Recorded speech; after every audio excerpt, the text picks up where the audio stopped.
Welcome to your Customer Relationship Management course. I'm Professor Kishbaugh. I am your instructor for this course. Yes, there's a real person behind the scenes.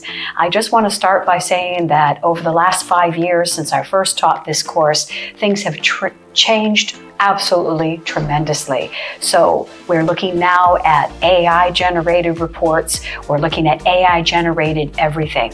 But one thing that AI cannot take the place of, and that's personal interaction. So as a customer relationship manager, your goal is to not only track customer relationship interactions, which you can now with AI, extremely fast and extremely efficient.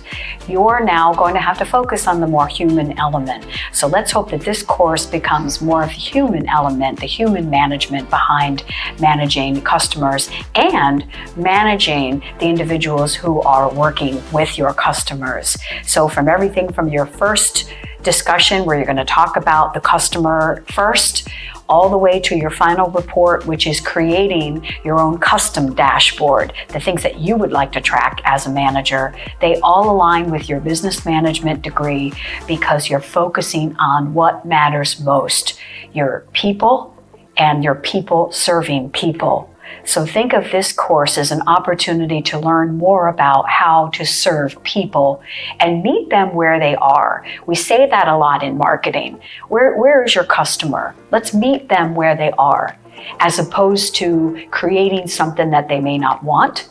I've been teaching marketing and management 22 years. And in the beginning, we told you what you wanted. We made a product and we marketed it like crazy. We spent a lot of money. And you didn't even necessarily need it or want it. But we're in a different phase right now. We're in the phase where value is the most important thing. So the V word, capital value. And to create that value for your customers, what are you doing differently than other organizations to gather that customer? Yes, you can learn from all the big ones, Google and Apple, and you can learn and they've got databases and they ask for your data every time you do something. So they have all the data they need.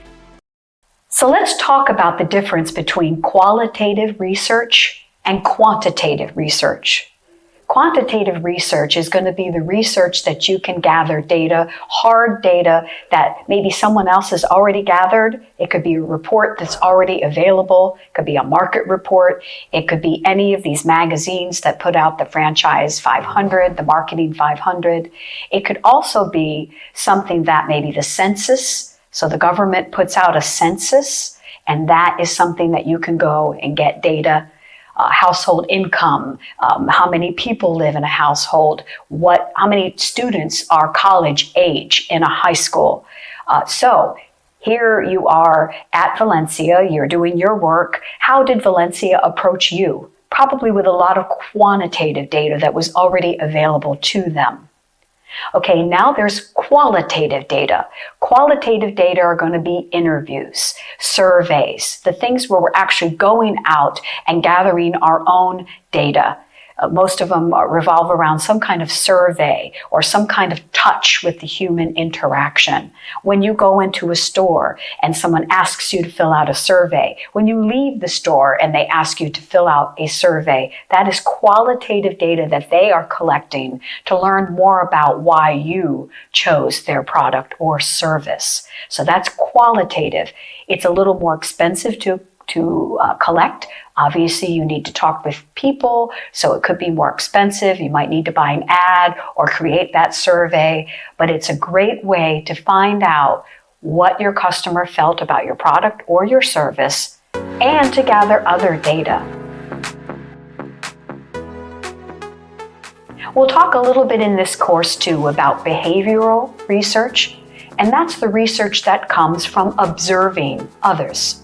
How do they shop? Where do they go? Where do they prefer to eat? Where do they go to buy their groceries? Where do they decide what law firms are they using? What bank are they using? These are going to be ideas of behavioral things. What are they doing now? And where can I reach them? What do they like? What makes them tick, as we say?